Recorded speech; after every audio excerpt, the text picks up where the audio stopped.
I'm Joseph Guillory, Justice of Peace Precinct 2. And we're here in Justice Court today to have a meeting with the community in schools and other community leaders. We're here to address crisis in our schools.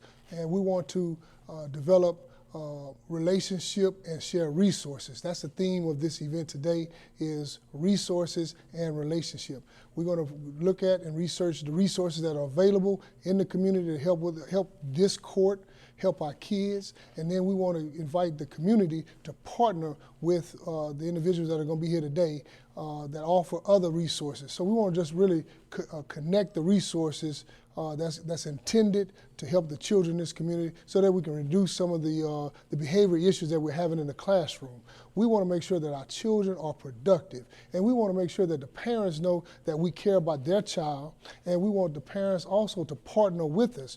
We had a parent this morning speak to me about the difficulties that she's having as a single parent. So I gave her a suggestion. I said, the people that I put you with, build a relationship. It's a group of men. Build a relationship with so that they may be able to fill a void in your child's life, whether it's mentoring, whether it's taking them on a fishing trip, whether it's just counseling them on everyday skills. So that's why we're here today. We got some folks, elected officials that's going to be here, some city representatives that's going to be here.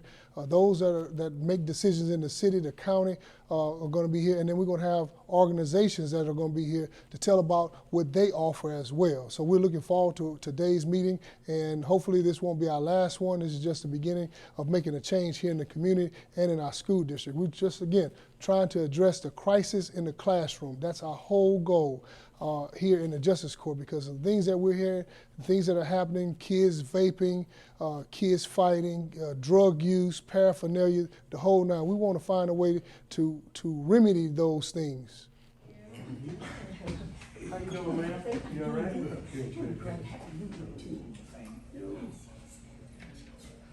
Reach and touch every child that comes through this courtroom, and we're going to fix their problem the best way we can. The best thing that we can do for the child is be what? A mentor, a resource, somebody they can call. Hey, Commish get phone calls all the time. Kids that he done taught school, he can tell you himself. Commish, thank you. They need this entire school of kids. Now, it's not their fault that they don't have a two-parent household. I was talking to a football coach on yesterday. I was over at Hernandez Supply. And I work with Project Life Changers with the girls program, and we just started that in September of 22. Thank you. Good afternoon. My name is Jean Davino Bergeron. I am the 6th and 7th grade counselor at Abraham Lincoln Fine Arts Academy. I'm Pastor Jack Chapman. I'm Senior Pastor, Sabbath Rest Non-Denominational Ministry and Vice President of Project Life Changers, which is a youth mentoring program. We see kids from the school district and through these JP courts. Constable Gene Winston, Constable of Jefferson County Precinct 8. I'm Commissioner Michael Shane Senegal, the County Commissioner for Port Arthur, Hampshire area, but we cover all of Jefferson County in this beautiful building that myself, Constable, Judge, occupies, tax dollars at work. Also, I did work for communities in school. I'm a former school teacher, 20 years, coach, 18 years. So I've touched all gamuts. The Lord has blessed me to touch all gamuts, so helping. Amen. And founding pastor of Breath of Life Ministries, 9th Avenue and Proctor Street. Also police department chaplain. Okay. I am Amanda Segee. I'm a program coordinator of the South County region for Spindletop Center with the local mental health authority. Alton Bates, Chief of Police and Security for the Baytown schools, 5 Hope schools in Baytown, Port Arthur, Beaumont, soon to be Pasadena, Channelview, and Lamarck. Good morning, everyone. Judge Lawrence Getwood, President of the Dads Club, PISD at Early College of Woodrow Wilson, as well as City PTA Board member, as well as President of the Port Arthur Citizen Drug Task Force. We collaborate also, as you were saying earlier, with community and service in the schools. So thank you for inviting me here this morning. Shannon Jones, I work at Workforce Solutions, as a career counselor.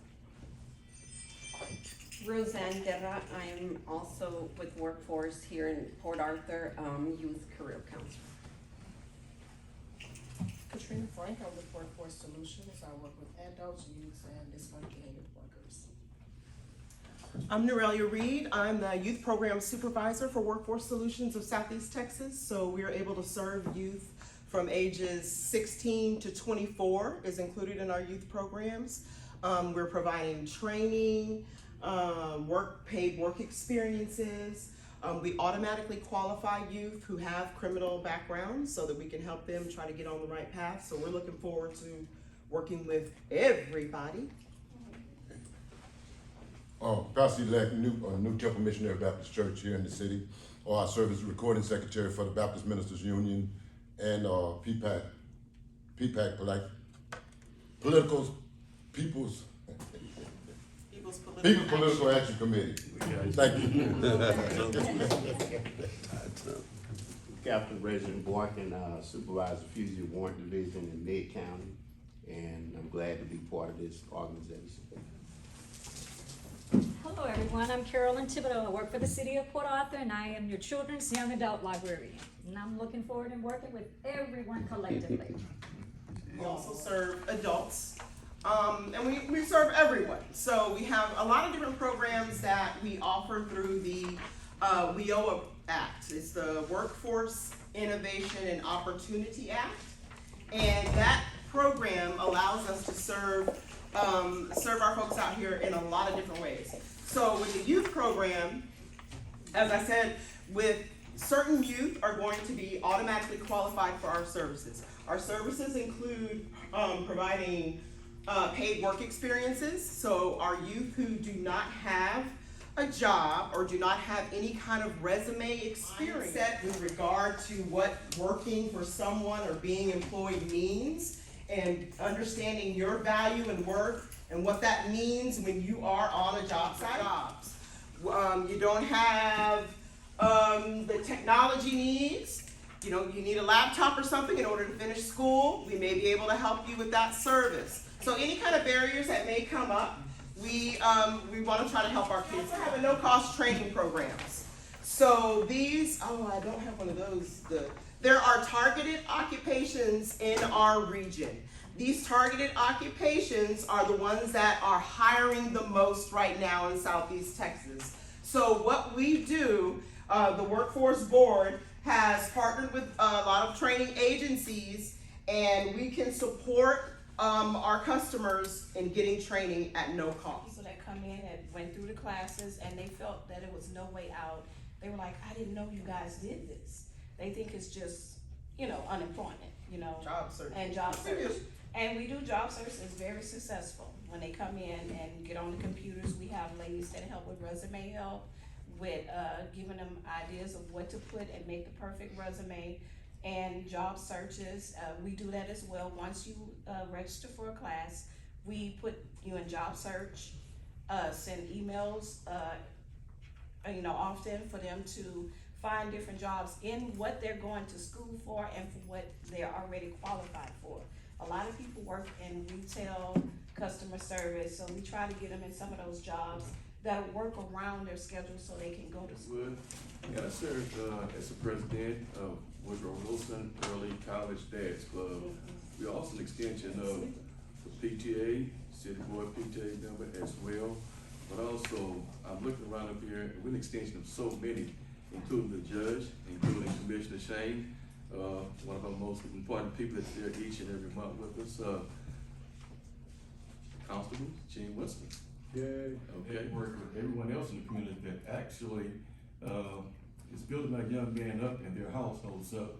It's so ironic this morning when I was getting out of the car, there's a man drove up, Mr. Wills, and he said, when is our next meeting? Next week. We're doing a lot in the community to uplift our young men, uplift the household. As well, it says Dad's Club, but it's also, mothers, they serve as a dual role, as mother and father. So the mother, they can be there, but you need that male hand, that male that's gonna teach them how to tie that tie, how to be gentlemen in the community as well. Also an extension of Reverend Jack Chapman program as well. So we're doing a lot, and we just ask that our men in the community come together. Let's work together. Let's build this community. Let's take the guns out of their hands. As Mr. Ray and I were talking this morning about an incident that occurred last night.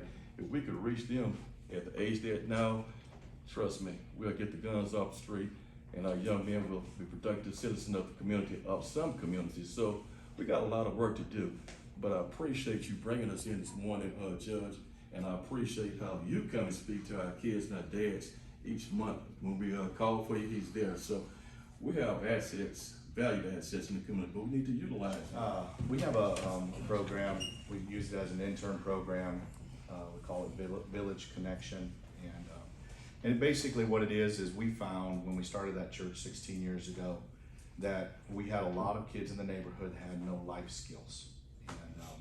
And so we had to build this church, and we had only kids coming to the church that had no life skills. So I looked out and said, we're gonna build this church for these kids. And so I'll just give you a little information, and I'll give you a testimony and get out of your way. Inside of this room, we just need to get a little bit more of the A. We need a little bit more inroads into the schools, into the projects, into the rougher parts of the community that try to find these kids. So if you're a drummer in our church, you can't be a drummer in our church unless you have an intern. And then, believe it or not, now our interns have taken #1 chairs in most of our positions. If you're a Sunday school teacher, you have to have an intern. Roseanne, she's a member of our church. Just moving back from the valley, Ishmael, I got a hook in him. He's a master carpenter.